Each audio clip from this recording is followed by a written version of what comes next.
जी अस्सलाम वालेकुम अदनान साहब, कैसे हैं आप? खैरियत से जी, हैं? 5वीं किस्त और ज़िक्र चल रहा है मुफ्ती साहब का, और मैंने पिछली किस्त में बात की थी अपने तमाम दोस्तों से। मैं भी अपने आप को रिग्रेट फ़ील करता हूँ कि हम लोग जो ज़िंदगी में इतना उलझ के रह जाते हैं और बाद में बैठ के गम मनाते हैं, तो इससे बेहतर ये है कि ज़िंदगी में एक-दूसरे से मिलते रहा करें। तो मुफ्ती साहब का ज़िक्र अभी जारी है। मुफ्ती साहब बड़े दोस्तों के बड़े दोस्त थे ये, और मुझे याद है उस ज़माने में मसूद नकवी साहब, आदम पटेल साहब और पता नहीं कौन-कौन से इनके दोस्त हुआ करते थे ये, यूसुफ आदिल साहब। और इनकी वजह से मैंने उनके बहुत से दोस्तों को करीब से देखा और उनसे मैंने बहुत सी बातें सीखी हैं इन लोगों से। कुछ आपको याद आते हैं ऐसे दोस्त उनके? जी, अब्बू के बहुत करीब एक तो वो दोस्ती ही दोस्ती थी उनके, मतलब वो रिश्तेदारों से ज़्यादा जो है वो दोस्तों में शायद उनके तो थे भी नहीं। थे भी नहीं, और वो ज़्यादा एक ज़्यादा बेटा था वो भी नालायक। हाँ, हाँ, हाँ, इसमें कोई शुबा नहीं। अच्छा, उनको ये भी उनको वो था कि मैं with the passage of time जो है ना, मैं ज़रा-सा उनके ज़ाविये से वैसे भी हट गया था। मतलब वो चाहते थे बहुत ज़्यादा दोस्तों में इन्वॉल्व होना, और हमारे बहुत कम दोस्त थे। हाँ, वो लोगों को बड़ा खाना खिलाने पे बहुत बिलीव करते थे। दावतें, दावतें, दावतें, दावतें बहुत ज़्यादा लोगों की, और मैं जो हूँ वो बहुत ज़्यादा दोस्तों एक सेलेक्टेड ग्रुप के अलावा मैं ज़्यादा वो नहीं हाँ, करता। मैं तो अपने क्लाइंट्स को भी कभी खाने-वानों पे नहीं लेके जाता, ना उनके हाँ। यहाँ कोई तकरीबात में ज़्यादा जाता हूँ। तो ज़रा-सी उनकी और मेरी वो नज़रिए में ज़रा फ़र्क था, या तबीयत में कह लें। तो बिल्कुल जाफ़री साहब बहुत गहरे दोस्त थे उनके। और मैं आपको बताऊँ कि जो आपने अभी बात की, मेरा अपना ख़्याल ये है कि ये जो मोबाइल है ना, ये एक फ़साद की जड़ है, कोई शक नहीं है। जिसने ये दलदल इंसानी है।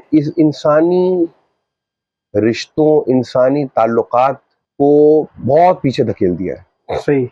जब मैं आपको एग्ज़ाम्पल दूँ, जाफ़री साहब अब्बू के बहुत करीबी दोस्त थे, बहुत ही अच्छे दोस्त थे, इतने गहरे दोस्त थे, और इतनी इनकी आपस में वो मिलती थी कि मुझे याद पड़ता है मैं किसी खातून से मिला था, पता नहीं आज से कोई 30 साल पहले, और उनसे मैंने ज़िक्र किया कि यार मेरे अब्बा कोई इस तरह के हैं, ऐसे ज़िक्र हुआ। तो उन्होंने कहा कि यार जैसा आप बता रहे हैं, मेरे जानने वालों में सिर्फ एक ज़ेड जाफ़री हैं जो कि इस तरह के हैं। अच्छा। हाँ, सही। तो उन्होंने कहा, मैंने कहा देखो ये मैंने हमारे अब्बा के बहुत गहरे दोस्त हैं। हुँ, जाफ़री साहब भी उन लोगों में से थे, जैसे हमारी गाड़ी चोरी हुई। हुँ। अगले दिन जाफ़री साहब ने अपनी गाड़ी हमारे घर पे खड़ी कर दी कि ये मुफ्ती कैसर भाई कहते थे, अब वो कैसर भाई चलाएँगे। मैंने जो ज़िंदगी की पहली गाड़ी अपने खरीदी थी, वो कैसर मुफ्ती साहब की सेकंड हैंड गाड़ी थी। एफएक्स उनकी। वो एफएक्स का भी ये लतीफ़ा ये है कि मैं गुलिस्तान स्कूल में पढ़ता था, अब्बा के पास वो थी मॉरिस, एक गाड़ी थी। बिल्कुल, बिल्कुल मिनी मॉरिस। अच्छा, मिनी मॉरिस की पोजीशन ये थी कि उसमें वाइपर नहीं थे, यानी हाँ। वाइपर थे का मतलब ये था कि रोज़ाना कोई वाइपर निकाल के ले जाता था। जी, जी, जी, जी। और दूसरी उसमें खराबी ये थी कि उसकी पेट्रोल की टंकी, चूँकि वो लॉक नहीं होती थी, तो पेट्रोल की टंकी का ढकना कोई ले जाता था। तो उसमें अब्बू जो है वो पेट्रोल की टंकी में तो कॉटन का बट ठूस दिया करते थे, हाँ। और वाइपर का तो कोई उनके पास नेवल बदल ही नहीं था। तो करते ये थे कि जब हम स्कूल जा रहे हैं, बारिश हो रही है, थोड़ी देर के लिए रुके, उन्होंने फिर जनाब अली अखबार लेके वो शीशा साफ किया, फिर बैठे, फिर चलना शुरू हुए। तो लोग उस जमाने में बच्चे मेरा मजाक उड़ाते थे स्कूल में। तो स्कूल में उस जमाने में एक ड्रामा आता था बलीला के नाम से हाँ, टीवी हाँ, का। हाँ, हाँ, हाँ, तो हाँ। लोग रुक के, मुझे याद है अभी भी, कि नौतनबाद जाते हुए अब्बू से किसी लड़कों ने मजाक किया था मोटरसाइकिल पे कि अंकल इस गाड़ी का नाम क्या है? तो हाँ, अब्बू ने कहा बेटे मॉरिस। तो वो खूब हंसे, मुझे अभी तक याद है कि, और वो चल दिए आगे। मतलब वो बताना चाह रहे थे कि हाँ, ये बेसिकली बलीला है। हाँ। तो मैं अब्बू से कहता था कि अब्बू गाड़ी बदलने गाड़ी, और अब्बा अब्बा कहते कि भाई हमारे पास ना तो पैसे हैं, ना कोई जरूरत भी नहीं थी। तो वो पहली गाड़ी जो एफएक्स अब्बू ने ली थी, वो मेरी बड़ी फरमाइश पे की थी कि किसी तरह गाड़ी बदल जाए, कि वो मॉरिस गाड़ी चेंज हो गई थी। तो गाड़ी के वो छोटी गाड़ी रखना चाहते थे, यानी उनकी जो गाड़ी जो कि अभी भी है हमारे पास, वो 660 सीसी ऑल्टो, उनका बस चलता वो इससे भी छोटी ले लेते। यानी कि जब अल्लाह ताला ने मुझे वसअत दी, अल्लाह ताला की मेहरबानी से हमने बड़ी गाड़ियां लेने ली, तो मुझे याद है कि पिछली 2 गाड़ियां जब लेने के लिए मैं गया, तो मैं उनको बहाने से शोरूम ले गया। अब हमारे अब्बा नई गाड़ी लेंगे, बड़ी गाड़ी लेंगे, शोरूम से लेंगे, ये उन्होंने ज़िंदगी में कभी सोचा नहीं था। ना उनका मिज़ाज भी नहीं था, और उनके पास अब हाँ। इतनी वुसअत भी नहीं थी। तो मैं उनको ले गया, मैंने कहा अब्बा बताएँ कौन-सी गाड़ी लेनी है? एक दिन उनकी एनिवर्सरी थी, तो मैं उनको पहले से मैंने गाड़ी वाले के शोरूम में जाके बता रखा था एक बुके मैंने उनके पास रखवा रखा था कि जब हमारे अब्बा आएंगे आपको गाड़ी का चेक देंगे तो आपने फिर ये बुके भी उनको देना है, उनको मुबारकबाद देनी है। तो अब्बू को मैं ऐसे ही मैंने कहा कहाँ जा रहे हो, कहाँ जा रहे हो? तो मैंने कहा मैं कहीं जा रहे हैं, कहीं आपकी यूनिवर्सिटी में जा रहा हूँ। एकदम से मैं जाके शोरूम पे खड़ी कर दी गाड़ी और फिर अंदर लेके मैंने अब्बू गाड़ी ले रहे हैं और ये ले रहे हैं। तो अब्बू को मैंने चेक दिया, पे ऑर्डर दिया। अब्बू को मैंने कहा ये साहब बैठे, आप पे ऑर्डर दे दीजिए। तो अब्बू ने पे ऑर्डर देखा, बहुत देर तक देखते रहे और वो फिर उन्होंने उसको दिया और फिर वो, तो ये एक जिसको कहते हैं कि वो, मगर वो कहते ये थे कि मैं बड़ी गाड़ियों के खिलाफ हूँ और यही कहते थे हमेशा, वो कहते थे। और दूसरी बात वो कहते थे कि यार मैं ज्यादा तनख्वाहों के खिलाफ हूँ, ये तनख्वाहें ज्यादा जो है ना ये करप्शन को फरोग देती हैं। सही सही। क्योंकि आपके पास तनख्वाह बड़ी है, दूसरे के पास नहीं है, तो वो माशरे में फसाद बर्पा करती है। तो मोटी मोटी तनख्वाहें नहीं होनी चाहिए और बड़ी बड़ी गाड़ियां नहीं होनी चाहिए। छोटी गाड़ी रखो, छोटी गाड़ी। तो मैंने कहा बस इससे छोटी गाड़ी में आपके लिए क्या लाऊं? तो वो एसी चलाते नहीं थे, तो बल्कि मेरे ड्राइवर जो बेचारा जो है ना, वो रमजान में खास तौर पे वो उसकी तबीयत खराब हो जाती है दोपहर को, क्योंकि ये 25 जगह रुकते हुए आते थे। फल इनको खरीदने हैं सदर में किसी जगह पर, उसका कहते हैं सरसों का तेल खरीदना है तो सोल्जर बाजार से लेना है। अब मैं तुम्हें एक बात बताऊं बड़े मजे की, वो मोरिस मुझे भी अब तक याद है, और मेरे जो पाक के पुराने साथी होंगे उनको भी मोरिस याद होगी। और अगर मैं गलती पर नहीं तो फिर वो मोरिस जब उन्होंने बेची थी तो यहाँ से वो पिंडी कोई लेके गया था टैक्सी बनाने के लिए। ये मुझे याद नहीं है, मगर हाँ, जिस दिन वो गई थी हाँ, वो मैं बड़ा खुश था कि ये गई। वो पिंडी गई थी वहां से किसी ने टैक्सी बनाने के लिए। जब मुफ्ती साहब खुसन वीकेंड के शाम को निकलते थे तो उन चंद खुशनसीबों में थे जिनके पास गाड़ी थी। हम लोग तो किसी के पास 70 थी, किसी के पास 100 थी, किसी के पास गाड़ी थी। तो निकलते वक्त जो थे हमारे जितने दोस्त अहबाब थे जिनके पास गाड़ी नहीं थी, तो मुफ्ती साहब पास चूंकि गाड़ी थी तो वो छुप जाया करते थे कि मुफ्ती साहब उनको लिफ्ट न दे दें कि मुफ्ती साहब उनको मिनी मोरिस से लिफ्ट न दे दें। वजह उनकी वही थी कि उनका जब रूट था लंबा, तो उसके बाद वहां गया, अच्छा मैं इसका गोश्त बड़ा अच्छा होता है, इससे मैं ये ले लूँ, उससे मैं बोले लूँ। और गाड़ी भी इनकी ऐसी कभी हो जाए तो कुछ धक्का रहना पड़ जाए। तो बड़ी मशहूर गाड़ी थी, हम लोग को बड़ी याद है गाड़ी वो। नहीं, लिफ्ट देने का भी बड़ा वाकया है। वो ये है कि वो हर आदमी को छोड़ देते, बल्कि ड्राइवर ही कहता है कि वो कहते थे कि फुटपाथ के साथ साथ गाड़ी चलाया करो, जो मिल गया बैठ जाओ, जो मिल गया बैठ जाओ। हमारी वालदा तो इस बात पर नाराज होती है कि ऐसा भी हुआ है कि भाई तुम उतर जाओ और ये लोग बैठ जाए। अल्लाह लोग थे, अल्लाह लोग तो थे। वो ये बड़ा शौक था उनको कि वो किसी तरह से भी जो है ना वो किसी को कोई लिफ्ट विफ्ट दे दे। तो ये, और खास तौर पर ये बड़ा मसला होता था कि वो कभी भी डायरेक्ट नहीं आते थे, एसी चल नहीं रहा होता था। एसी अव्वल तो था ही नहीं, होता था तो चलाते नहीं थे। अब गर्मी शदीद में कहीं भी जाते थे तो 6-8 घंटे में घर आते थे, इतनी जगह से होते थे। मैं इसीलिए कह रहा हूँ कि जिनके पास बाइक नहीं थी वो मुफ्ती साहब से छुप जाते थे कि लिफ्ट न दे दें। नहीं वो इसके बाद चलते हैं, उसके बाद चलते हैं। वो आदमी जो बैठा हुआ साथ में, वो बेचारा आजिज़ था। तो मैं सिर्फ रिकॉल कर रहा था कि मेरी जिंदगी की पहली गाड़ी वही एफएक्स थी जिसके आने पे तुम खुश हुए थे। जी जी, उसके आने पे मेरा घर पूरा खुश हुआ था। हाँ यकीनन यकीनन, जी हाँ जी हाँ। तो मतलब ये था कि वो अब ये बातें तस्लीम भाई, मैंने फिर कहा ना कि ये मेरा अपना ख्याल ये है, जो लोग भी अपने बच्चों के बारे में परेशान होते हैं, मैं समझता हूँ वो परेशानी को बात नहीं है। उसकी वजह यह है कि आपकी बात वो नहीं समझेगा कभी भी, उसको वक्त सिखा देगा।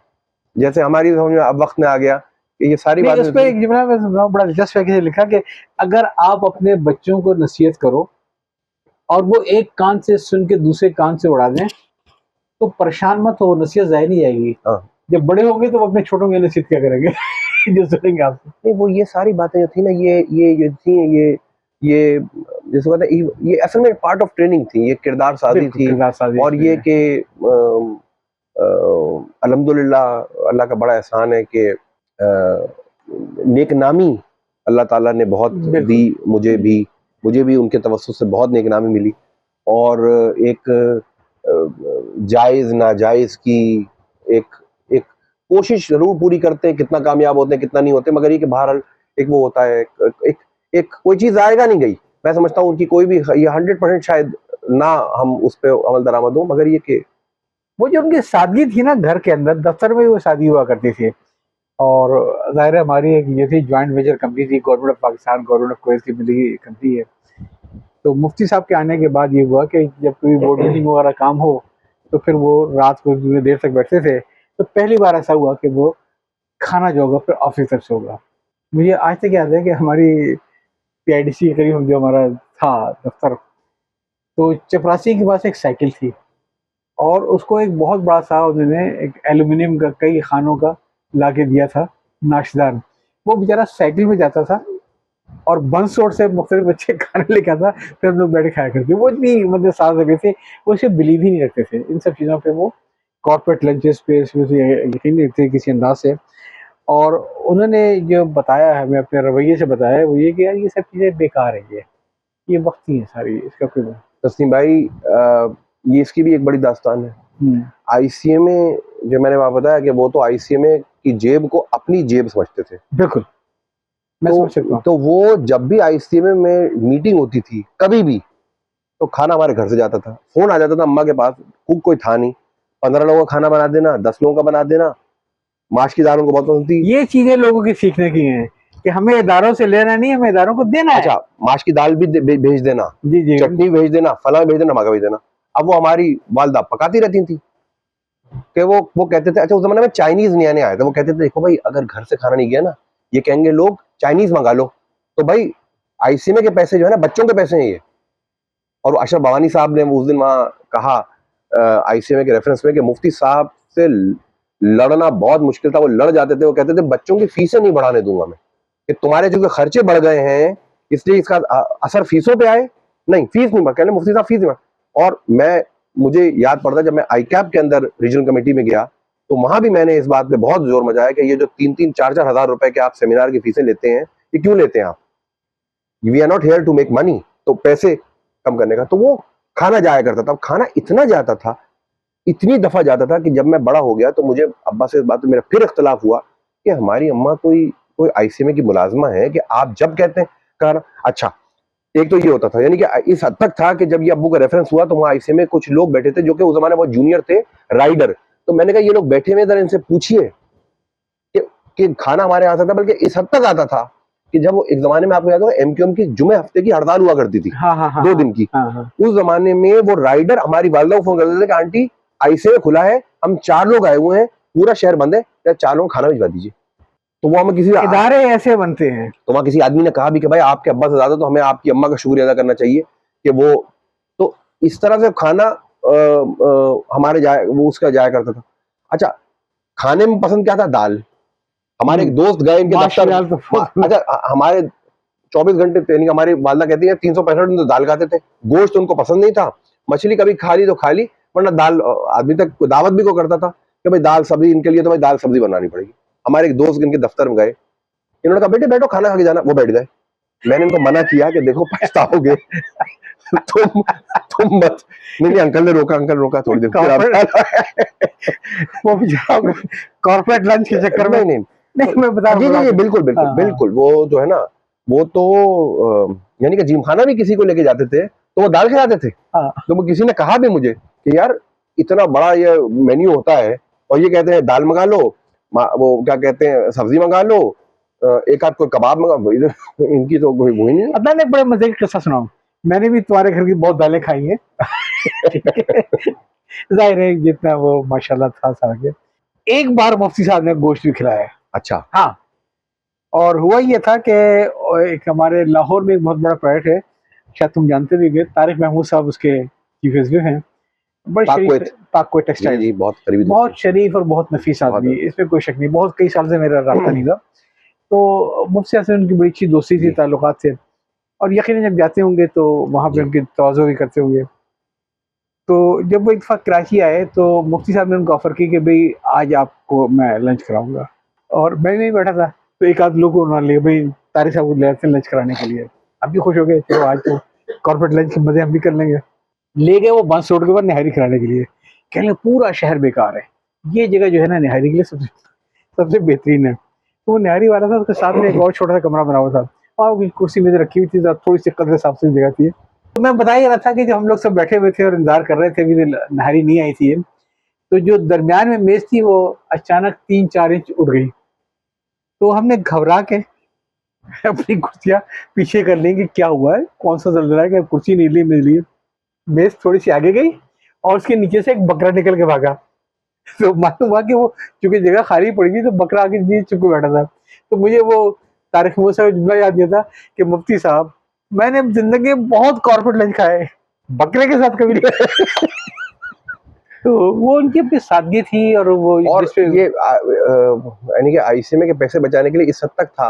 अच्छा, मुझे यकीन है कि वो पैसे उन्होंने दफ्तर से नहीं लिए होंगे, ये मुझे यकीन है। नहीं, वो मुख्तलिफ आदमी थे। और उसके बाद ये हुआ कि एक, बल्कि ये भी होता था कि चूंकि पहले जमाने में ये जूम शूम तो था नहीं, तो फिजिकल ट्रैवल करना होता था। पता लगता था कि लाहौर इस्लामाबाद से आईसीएमए के मेंबर आए हुए हैं कुछ, और सुबह की फ्लाइट है इनकी या कल दोपहर की फ्लाइट है, तो बजाय इस बात के कि वो क्योंकि होटल में ठहरेंगे और होटल में आईसीएमए में कैसे जाएंगे, तो हमारे ड्राइंग रूम में ही वो हट जाया करते थे सोफे, और वो जरा वो सब सोते थे वहीं। भाई आप लोग सुन रहे हैं, इदारे ऐसे बनते हैं कि वो कहते हैं कि यार ये पैसे भरना चाहिए तो होटल में ठहरेंगे। अच्छा, पीसीसी तो खैर सवाल ही पैदा नहीं होता था, मगर वो छोटे मोटे रेस्ट हाउस के पैसे भी नहीं देते थे। कहते थे यार ये हमारे घर पे ठहरेंगे, हमारे मेहमान है, तो सब लोग जरा वहीं सोते थे, वहीं नाश्ता खाना हो रहा, और वो पता नहीं सुबह जरा वो अपना तैयार हो, जो भी घर का माहौल तो वो मगर वही बात है नसीम भाई, फिर मैं कहूंगा ये बात हमारी समझ में उस वक्त नहीं आती थी।